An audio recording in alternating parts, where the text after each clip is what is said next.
Hold on. Hold on.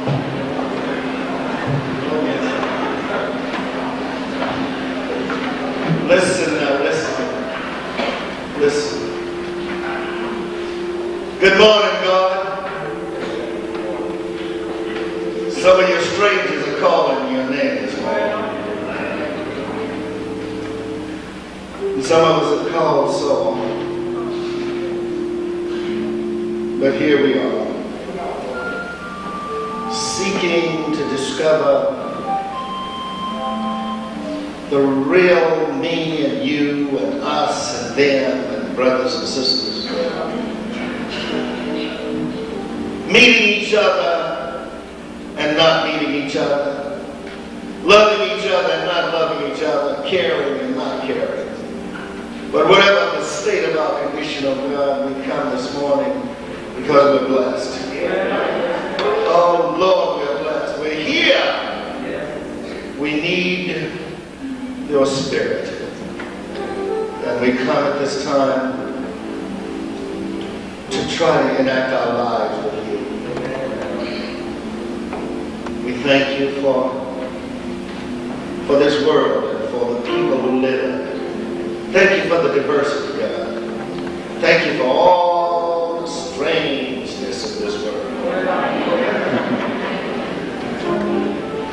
We didn't create it. And we don't know how to take care of it. But we're here. Help us to care for each other and make this world a better place for all of us to live. This is our prayer. Amen. Hallelujah. Right on. Shalom.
seat beside you, hold your hand up.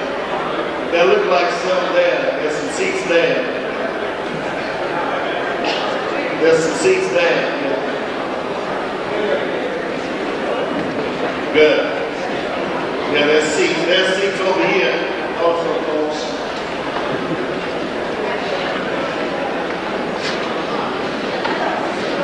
Let's see now, is anybody here that's been at the Baby Breakers this morning?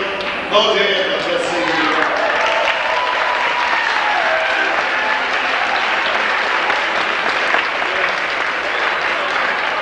I know our group is still jogging. They're still trying to get there. Our group is still trying to get there. I should have asked that question. That'll be this afternoon. Oh, that's cold. That's cold. That's cold. Yeah. I know our group, though. I know our group. Oh, you're looking so good. Listen, you're going to hear some music. Dear Lord, have mercy. Lord, it's a lot of something.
I was on temptation.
introductions. This is the Computer and You program. We have Good morning.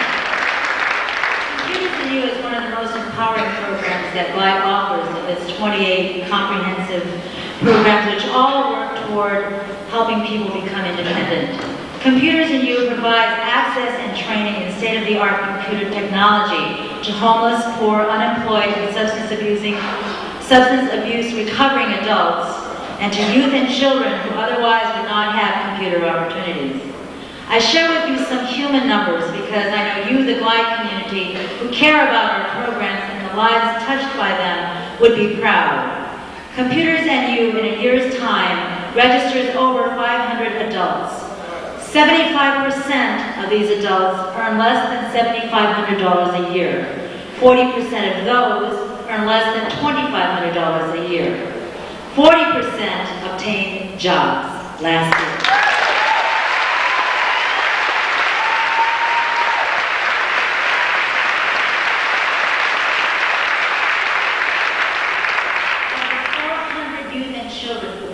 Computers and You. In a year, 80% markedly improve their grades and academic skills. Computers and You is also helping to prevent truancy and the cycle of high school dropouts.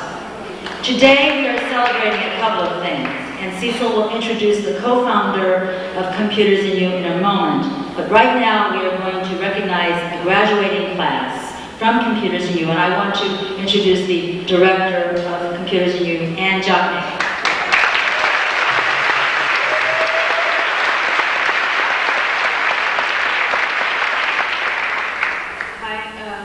I'd just like to thank all our volunteers, first of all, because the program would absolutely not be possible without what they give in all areas of the program. And I'd also like to invite one of our graduating students and a volunteer instructor to come up and say a few words.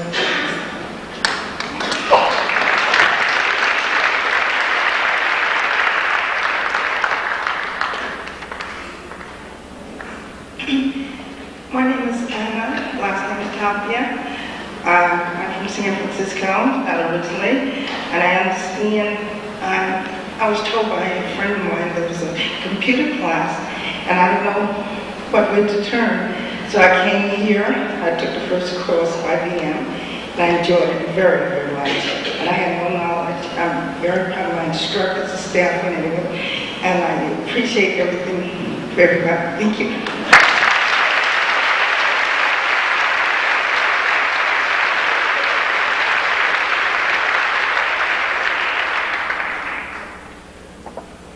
I'm Gene Young, and I'm a volunteer instructor. I teach intermediate Work Perfect 5.1, and I would just like to say that I am very proud. No, let me say honored, and not say proud. I'm very honored to be a part of a church that does so much for its members, its congregation, and its community. Thank you.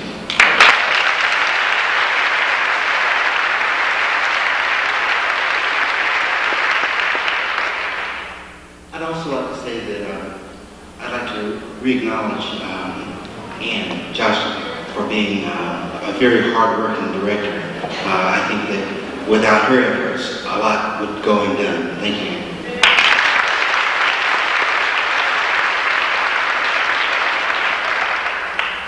There's another one of the students that I would like to personally acknowledge, because when you say hard-working, this student would come to mind. He's a graduate of my intermediate Work Perfect class and also a Lotus class as well. He was never late, never absent, and he always helped.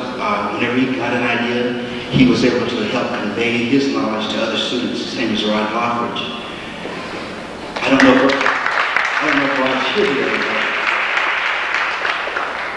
but he has, Rod is the kind of success story that everybody wants to have, because I'm not taking credit for it, although I'd like to.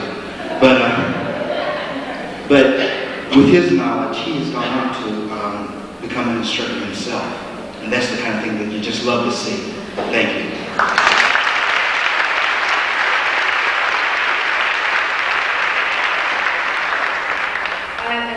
invite all of you to come up after the celebration and to the 6th floor. We're going to have a graduation celebration up there. And you can also visit the center and see what we're doing there. Thank you very much.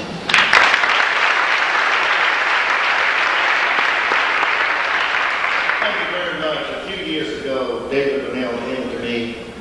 David's been around here for years, but he borders on being a genius, and and so therefore you accept that about him. So he's a little strange, but anyway, David Brunnel came to me, and that's the right kind of person I'm looking for anyway. And so he comes and he says, I want to do something. And I said, well, he said, let's bring some computers in here, and let's begin to become computer literate, and let's also begin to work with all people who really are in need of support and also of empowerment. And that's exactly what I'm doing. Again, we want it. And so, David Brunnel, with a large sum of money, came and helped to initiate and really begin the program that we now have. It is one of the best, I'm sure, in the nation. It is, you will see, if you go there today after the celebration, you will see a center like you've never seen before in anybody's church. And I'm just so proud that God is the recipient of this. Now I bring to you at this time the unique genius, David Brunnel.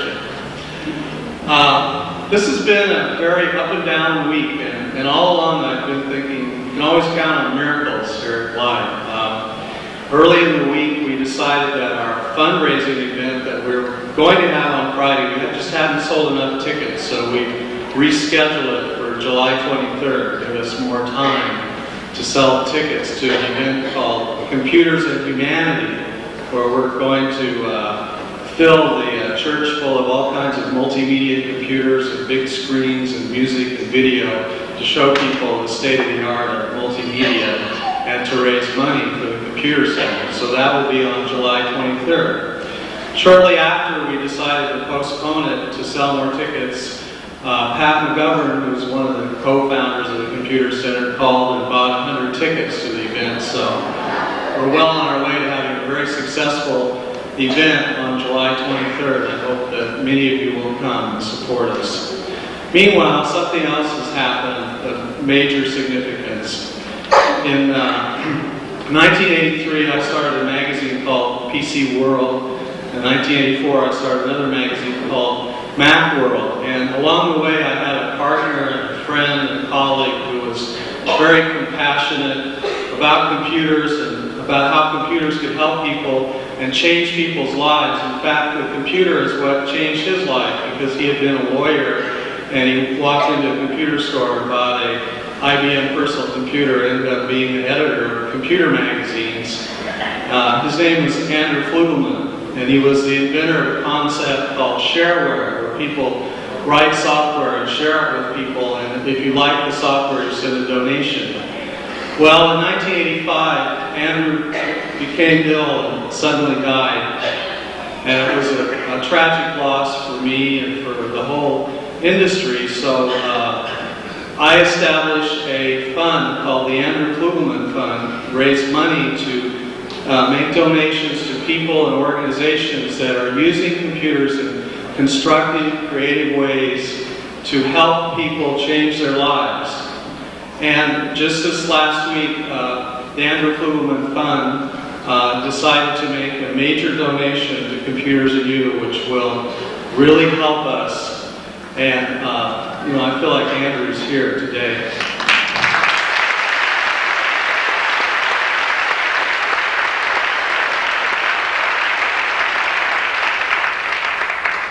We've been very successful in getting donations of computers and software, but it's been very hard to get the money that we need, because we do need money for the staff and for supplies and equipment and so on. But this grant from the Andrew Flugelman Foundation is really going to help us. us. So I'd like to present the envelope to Cecil.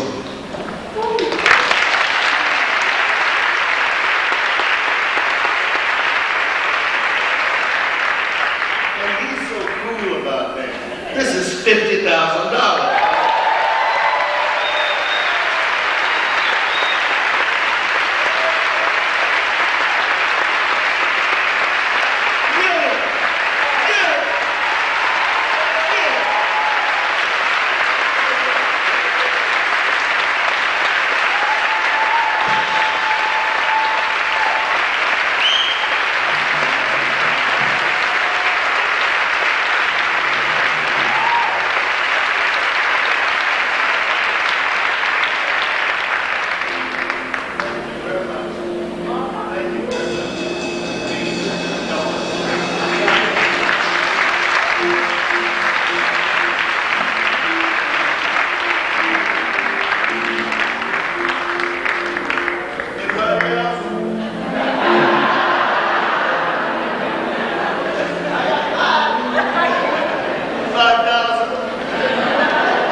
Let's do our baptism here real quick.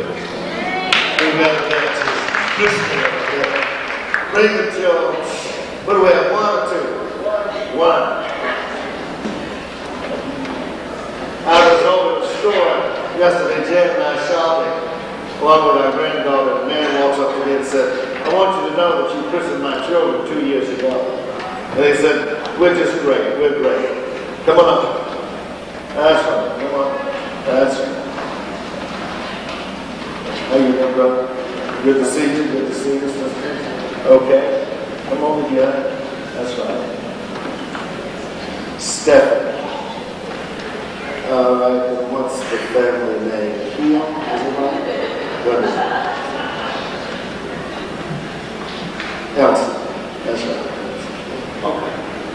Can you have this? Like this. Yeah. This is the baptism of this young lady, Stephanie. And Stephanie, we want you to know that baptism means cleansing. It means growth. It means to have a big group of folks like these here to say that they will support you and your mom and your godparents, and to say that they care for you. But we're saying that we care for you. And this is why your mom wanted to bring you, so that you could be baptized in the church. So it gives you another family. This is your big family. I mean, we got to just look at it, look at it. I therefore baptize you in the name, first and foremost, of the creation and the creator. In the name also of your human family, your kinfolks, and then finally in the name of the spirit and love of your extended family.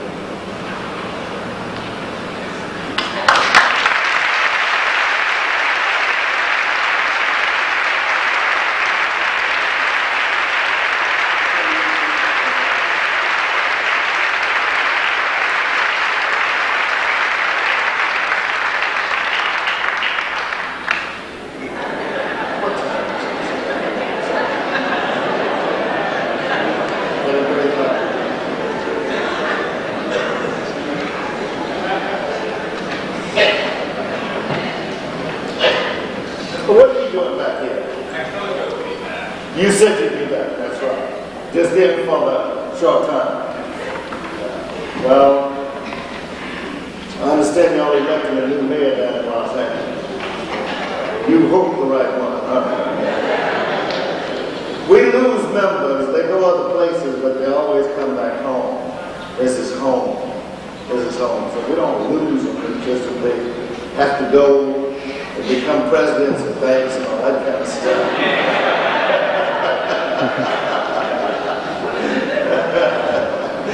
But anyway, I'm so proud, so very proud. Always proud to have all of our family come back to us.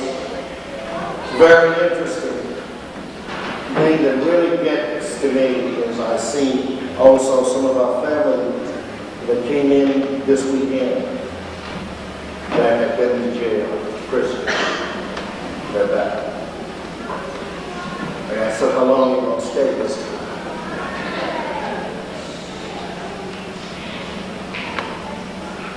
It's awful what the prison system does to people. But anyway, I'll talk about that. I want to sing our theme song. Theme song is Breaking Free, Breaking Free. Breaking Free, goes like this. Breaking free, breaking free. God, we're breaking free. Come on, fellas. Come on.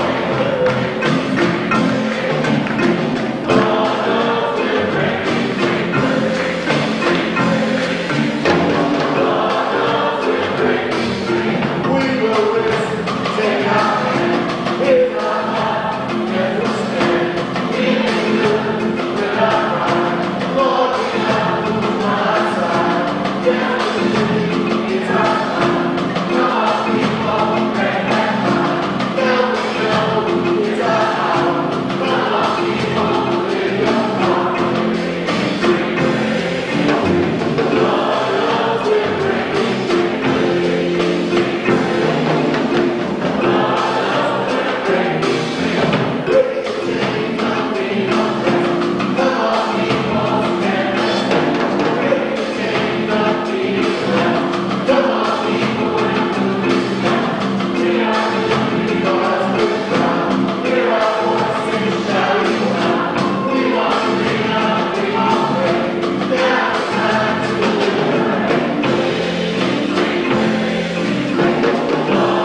somebody on the mezzanine floor yelled out, "Ain't no need to cry."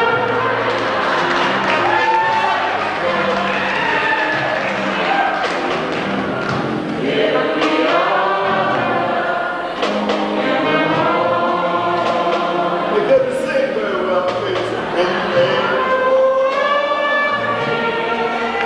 In the morning.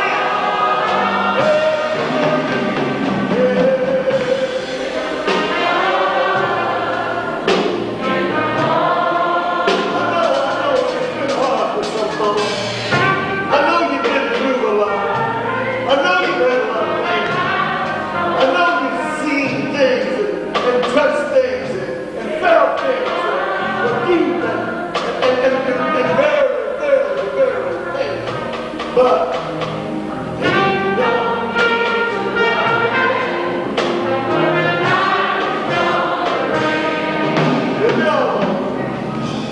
don't be I said.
I've this week had several speaking places, and one that I went to was down in San Jose to the district meeting of the Northern District, Northwestern District, I should say, of the Metropolitan Community Churches.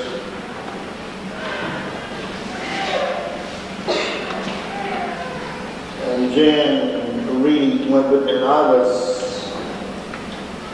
being introduced, I was overcome because of something that the very short introduction, which I appreciate, much of the stuff that people say. But anyway, I really appreciate it because as he was introducing me, he just said that God had led the way some 30 years ago for gays and lesbians and bisexuals in the church.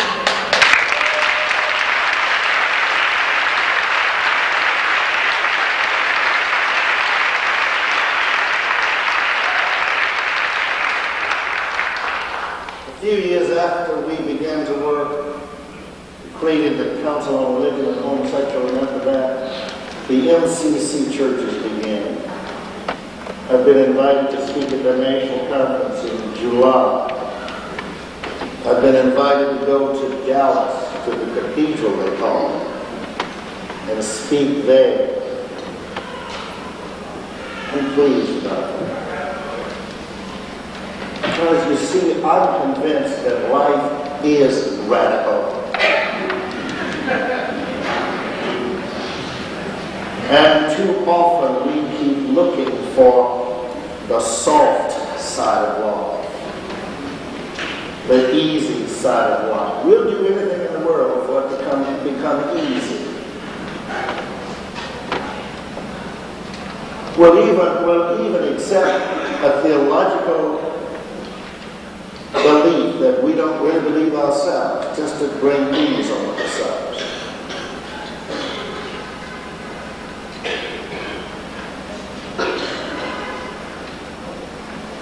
I think think maybe the thing that has been most gratifying to me is that we have grown together. We've grown together. I'm glad I didn't come here when you were here. I'm glad we came here together. You know why? Because it would have been hard for some of us to get along. Did you know that? It's not easy as it is, but it could have been very hard. I always say to especially people who are in leadership positions and trying to radically change things. I'm talking about radical change things. That they have a very difficult task. Especially if people have been around and they claim it is theirs that's being intruded upon. They don't want that church to change. We have had this church here for 80 years. And we built this church, and we own this church, and you just a young, you just get away from it. You need folks. Whippersnapper. That's right. That's the word I was trying to think of. Young whippersnapper. I'm glad we've grown together. Because I know you sometimes think, what in the world is that man up to now? And I do the same thing with you. I say, what in the world are they up to now? But that's the joy of this experience. What in the world are you doing now? Ooh, it's exciting. It's exciting because you never know. The only thing I can predict about you, the only thing is that you will never be straight. You will always be strange.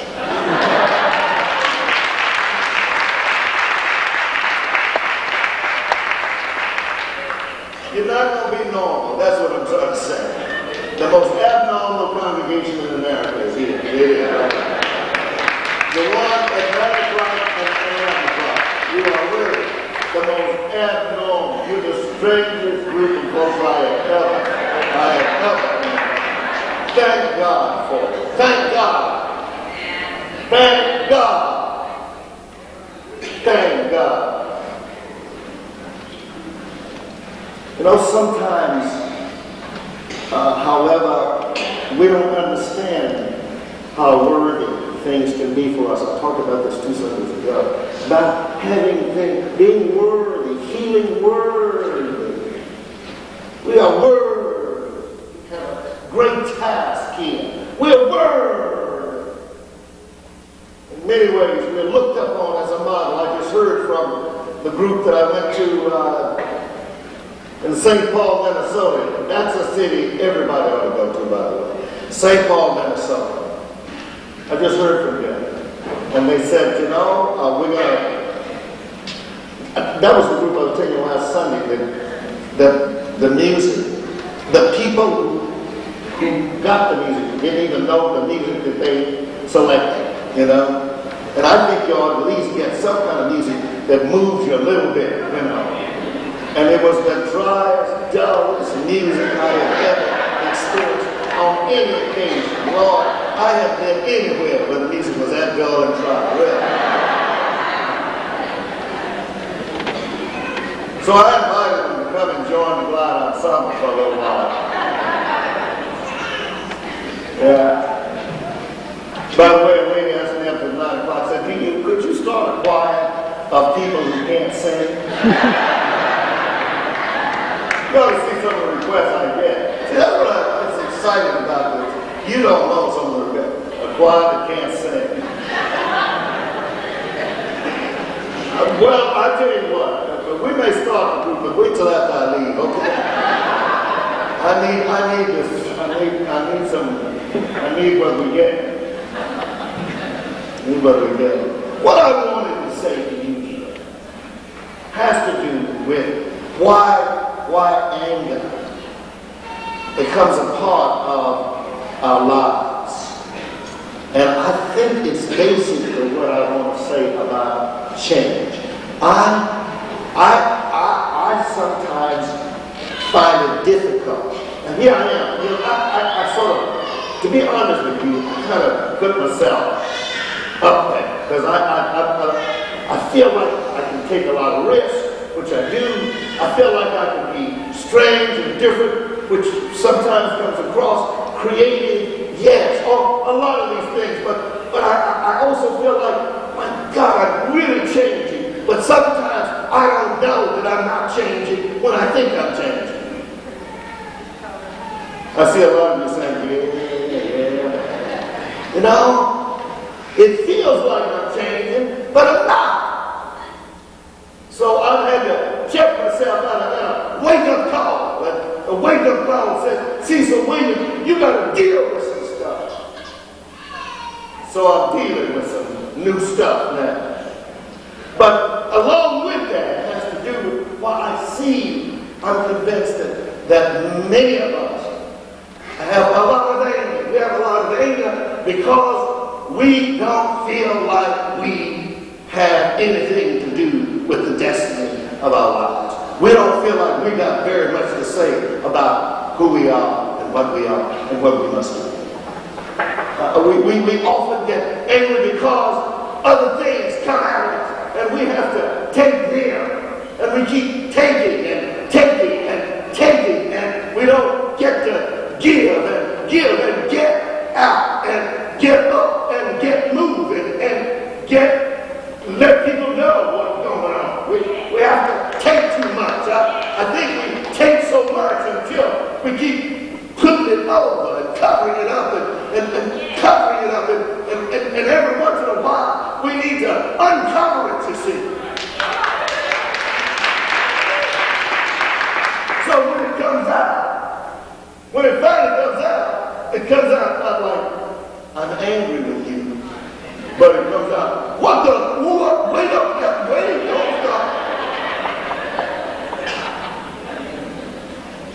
Now I just did a light thing of what I usually do. Okay, that's right, that's not. I mean, you ought to see it. But I know something. I know now something that I didn't know a week ago. I read a book which helped. The Dance of Anger. I say, I've been getting out of my anger. I work with it all the time. By Harriet Lerner. She says that what we have done is de-self ourselves. De-self ourselves. That's S-E-L-F. We have D-E- or slash or whatever. Self ourselves. We've taken away from ourselves. We keep taking and taking and taking. Let me put it another way. When two people are in some kind of relationship, she says that what often happens is that people don't get to get their differences out with each other. Every relationship requires some compromise, some negotiation, some give and take, she concludes. And when it does not occur like it should, then one person is going to take more than the other. And the one who takes more than the other is the one that's going to keep letting it pile up. Going along with it. Because that person, and here's critical, has no clarity of who they are and whose they are and what they can do in regards to the decisions that they make. Oftentimes, the people who do all the taking don't have the clarity that they do have. But the people who do all the giving also want to do all the giving because it makes them feel like they're the most powerful. And we call that, she calls it, the people who make the rules in our lives. There's somebody who makes the rules, that's R-U-L-E-S, in our lives. And she said, we feel angrier.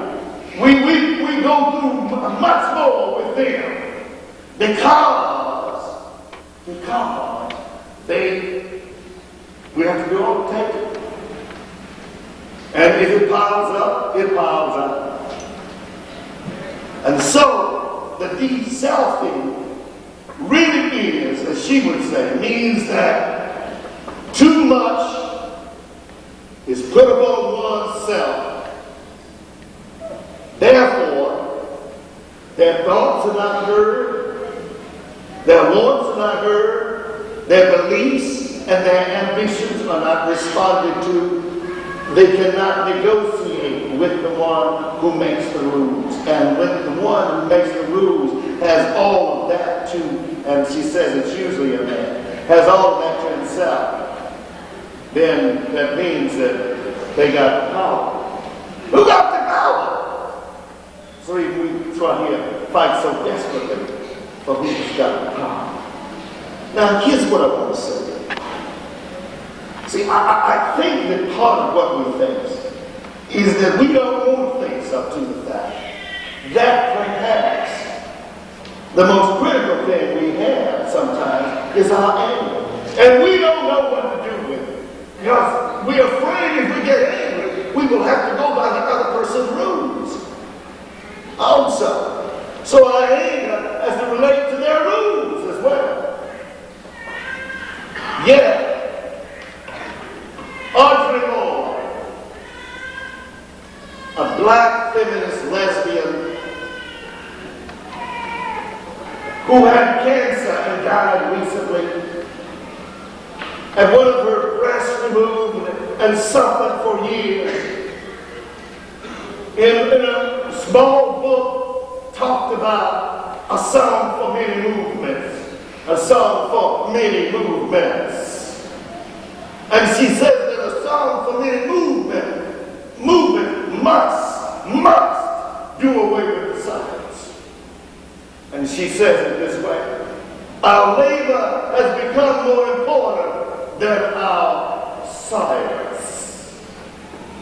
In other words, our deeds, our tasks, what we do is much more important than keeping it, than covering it up, than weighting it down, than saying, I'm angry but I can't do nothing about it.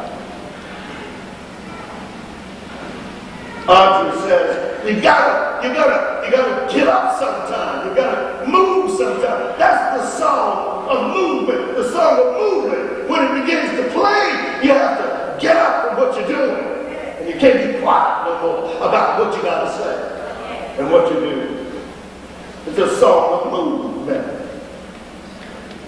I often push Jen because sometimes she's always writing new poetry. I say, Jen, have you read some of the poetry you've already written? There's one called Tearing Threads, and it goes like this. Today, sight restored. See, what has happened is she's saying that today, sight is restored. Why? Because she faced something. Something happened. And she began to look at something. And today, her sight is restored.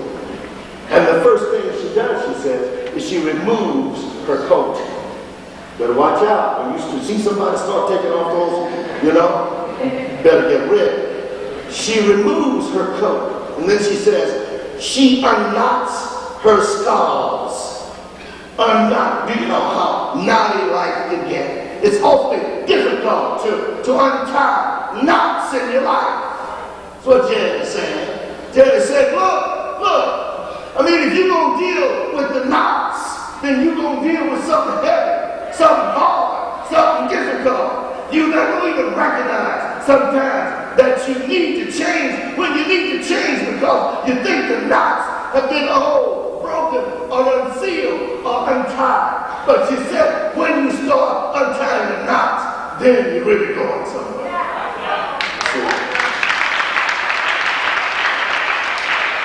She goes on to say that the shawls, the quilted squares, tied together over her arms, she removes this loosening, she says, this loosening of the knots, of the garments, of the tearing of the thread, uncovering each layer, is shedding silence. My brothers and my sisters, sometimes There are knots that are there, and we don't know that they're there until we pull off until we see. So something significant, some change occurs, and then we know that we got a lot of knots to untie. What I came here to say to you today this morning was that when people ask me, what are you doing with your life? And why are you still doing what you're doing? I always say to them, it is because I am primary. That's P-R-I-M-A-R-Y. I'm primary. I am primitive. I am primal. A man asked me about 2 weeks ago, he said, aren't you a primal psychologist? I said, I'm primal, man. I mean, my life is not a cozy, easy, sweet kind of life. I'm untying some knots. And when you're untying a knot, you shout and you sing and you scream and you say, I'm primary. I've got some because I'm getting over some. I'm untying the right thing. We always trying to untie the wrong thing. You know? I'm leery of people who keep going around and always have to say, Jesus is going to take care of us. That bothers me. It ought to bother you.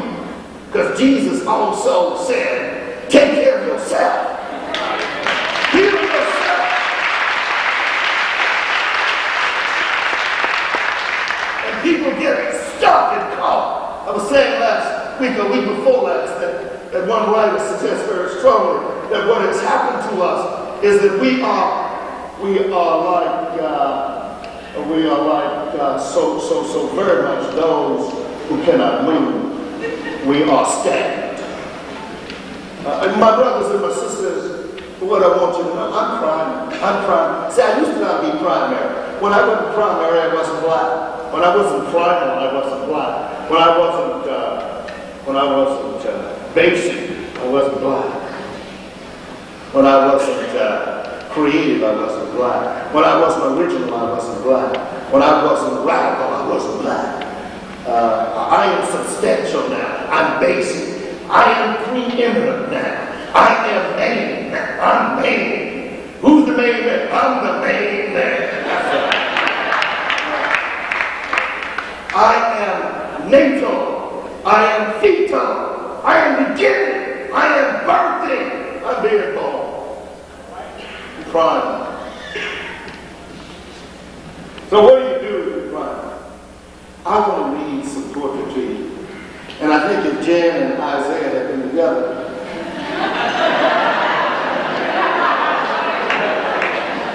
they may have worked on this, but I think Isaiah said, well, okay, then we're going there's a woman who's coming along with years from now. Listen to this. This is beautiful poetry. Listen to this. Beautiful poetry. Christ. For my thoughts are not your thoughts, nor are your ways my ways, says the Lord. For as the heavens are higher than the earth, so are my ways higher than your ways, and my thoughts your thoughts. I don't know what we do, but sometimes the way we think that we got to own it all. And what we've got to own is the fact that we got knots that we've got to tie. That's owning it. That's owning it. That's owning it. That's owning it. Now here's the great part. Ooh, Lord, this is now you're talking about beautiful stuff.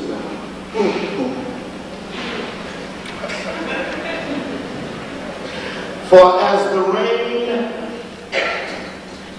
and the snow come from heaven and do not return there until they have watered the earth, until the snow and the rain come down from heaven, and do not go back until they have watered the earth.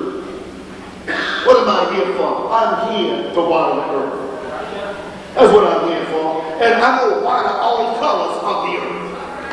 And I'm going to even water the weeds of the flowers where they're located. I decided I'm here because I got some water to share with people who are thirsty, with people who are in need. Listen. Don't you know where I come from? I'm primal. I fell in the ground. Even when I cried out, oh my God, why did you do this to me? I'm still primal, even though sometimes I get mad with God because God won't do it my way. But God didn't promise me that she was going to do it my way.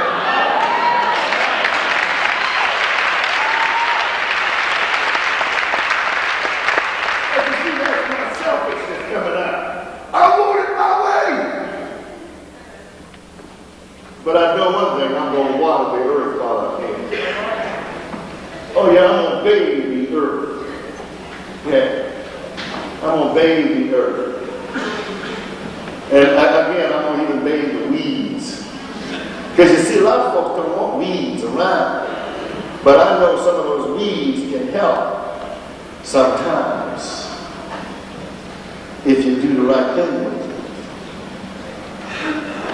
But not only that, listen to this. Here's the closing note. Therefore, making it bring forth sprout. You water the earth, it brings forth sprout. Giving seed to the sower and bread to the eater. I want to give some seed to the soul. I don't want people going around saying, how can I do something here on the earth? But I have no seed, no resource. I don't have it. I don't be empowered. I can give you love, and I can give you compassion, and I can give you what is humanly possible. And sometimes it may even seem like it's got something divine about it. But I know that the only divineness about it is when God breaks through and says, you be the messenger and act that way. Go on and live your spirituality.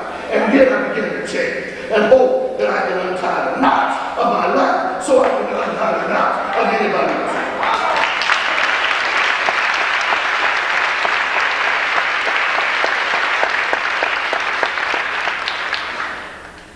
Therefore, I don't have to be empty. Hey, let me throw this out. I have something I want to give you. Can I tell you a story? There was a story of where Jesus and John goes to a crowd where they're gathered to baptize him. Old John, a great preacher. A great preacher. He was preaching in the water. And the people that gathered around said, are you the one who's the Messiah? Are you the real deal? And John said, no, wait.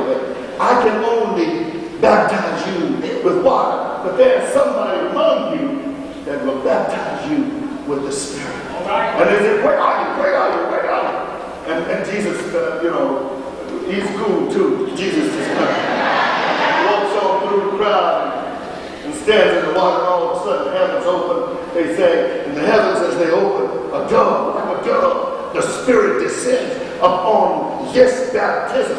It's like change, big change. The people are standing there watching as the Spirit descends upon Jesus. And when it does, the writer says, the Spirit descended like a dove on Jesus and remained with him.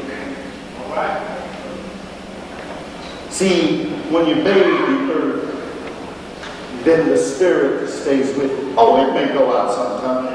It's not going to always be where you want it to be. It's not going to always I mean, you can say, okay, Spirit, I'm ready for you. You can't pull that deal on the Spirit. I'm ready for you now.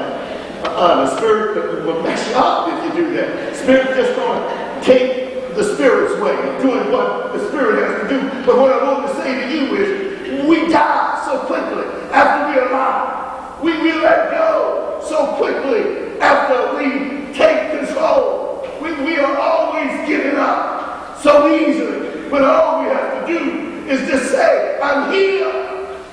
The Spirit of the Lord is upon me, and therefore I will go on. See, you come to church to get something, don't you? Well, I hope you get the Spirit. I hope you get the Spirit. I hope you get so contagious with the Spirit. I hope you get so sick with the Spirit. I hope you get so sick with the Spirit that when you leave from here, people will say, they are sick. Sick with the Spirit.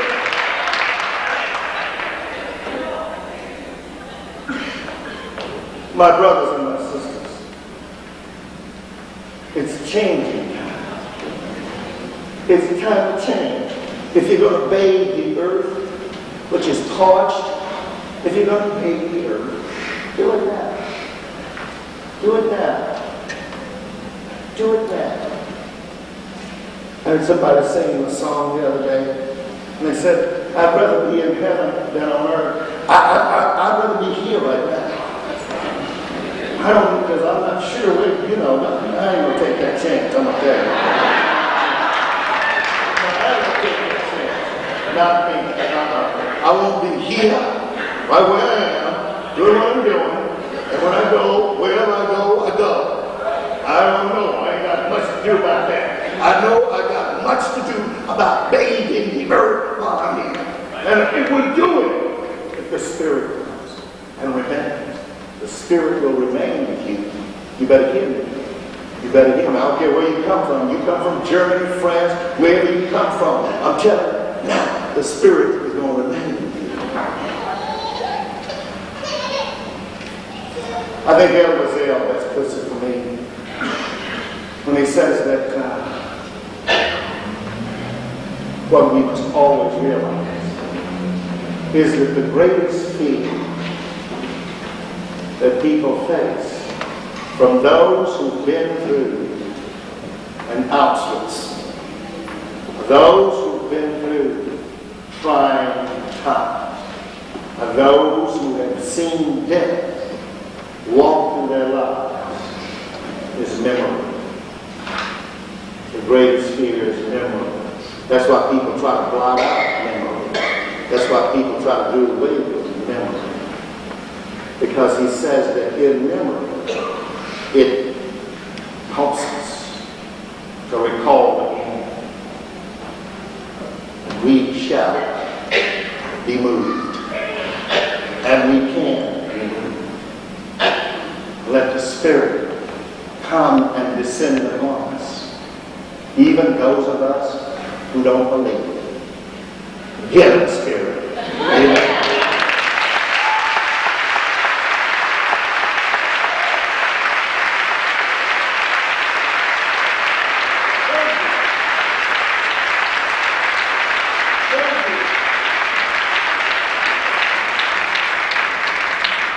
I'm going to take up the offering real quick.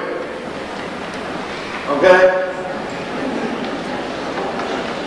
Okay. All right. Prepare your tithes and your pledges, and don't let those folks get by without holding out that bag in front of them.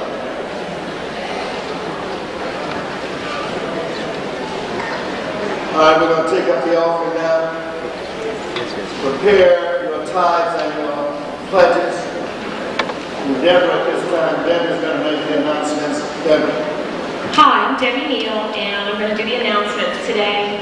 I came to Glide about 5 years ago, and one of the things that I realized, and one of the things that resonated with me when I came that day is that I knew I'd be back, and be back I have. I spent a lot of time volunteering and just getting involved in the different programs that go on here. There are 29 programs at Glide, and I encourage all of you to not only give of your money, but to give of your time. That's so important.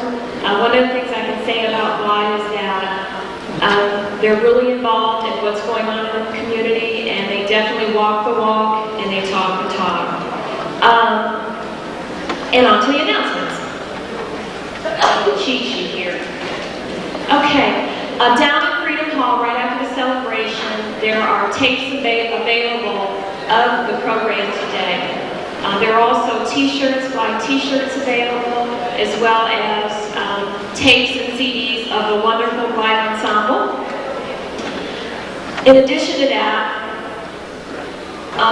Cecil's book entitled No Hiding Place, I read it twice, it's wonderful. And what was so amazing about it was there were stories highlighted in the book about those who I knew personally who had never said anything to me before I had read the book, and I felt I knew them better after reading the book. It's great. I read it twice.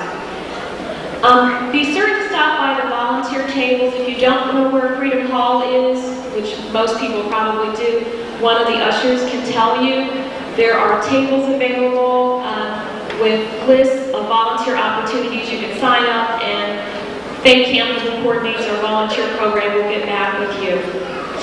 This year marks our 30th anniversary of Cecil Williams' ministry here at Glide, and there's going to be a gala event taking place in September. We encourage all of you, if you plan to volunteer, sell tickets, there's also a sign up for that as well.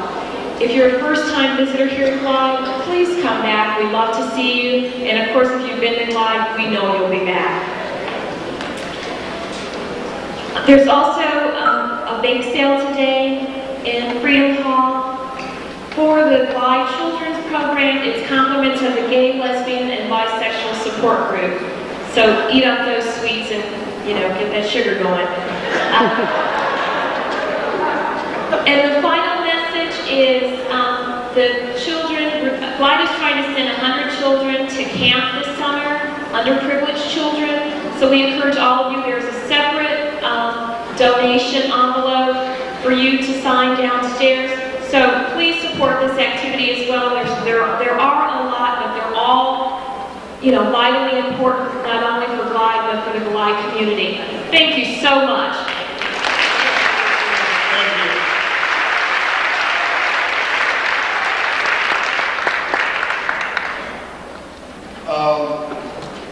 On June the 4th and 5th, Bill Cosby will be giving a benefit performance for Glide. And we invite you, if you're interested in going, to go. We're going on the eve of the 4th for the 8 o'clock show. You go, there's another show at 10, I think, or 11. And then Saturday night also, there are 2 shows. You have to make your own reservations, however.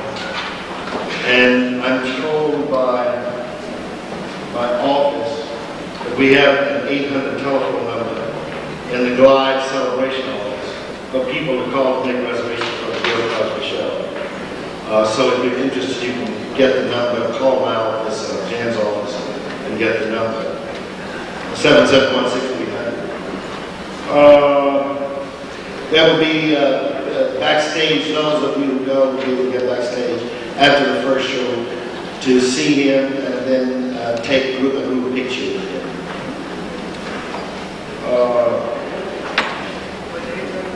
That's June the 4th and 5th. Well, that's a Friday and a Saturday night.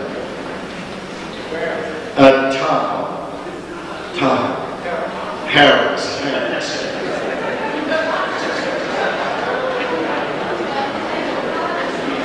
June the 4th and 5th. Lake Tahoe, Harris.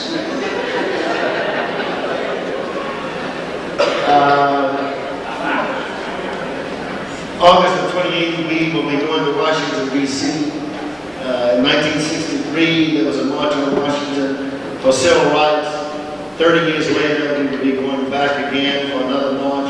What we do is a group of folks, we all go together on an airplane early Saturday morning, get off the plane, go march, go back, and get right back on the plane and come back to San Francisco.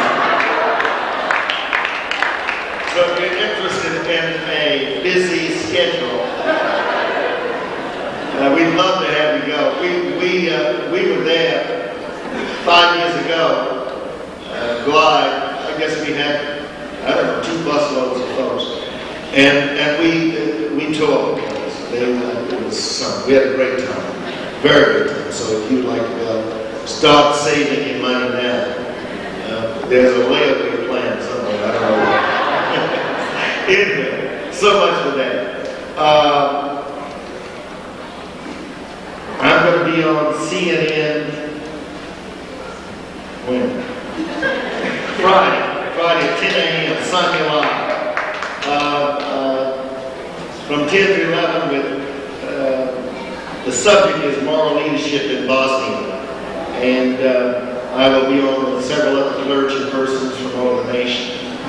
And our positions will probably be quite different from their positions. We'll see. For those of you who knew Reverend Ed Pete, he died. Ed was what, Shirley? 91. And the funeral service will be May the 22nd at 10:30 at the Temple United Methodist Church. And if you need more information, you can get in touch with the people downstairs and call me in the office. Shirley Gurley has been a stalwart supporter of God. She's back now. It's good. Shirley, stand up there and let us see. Appreciate it, Shirley.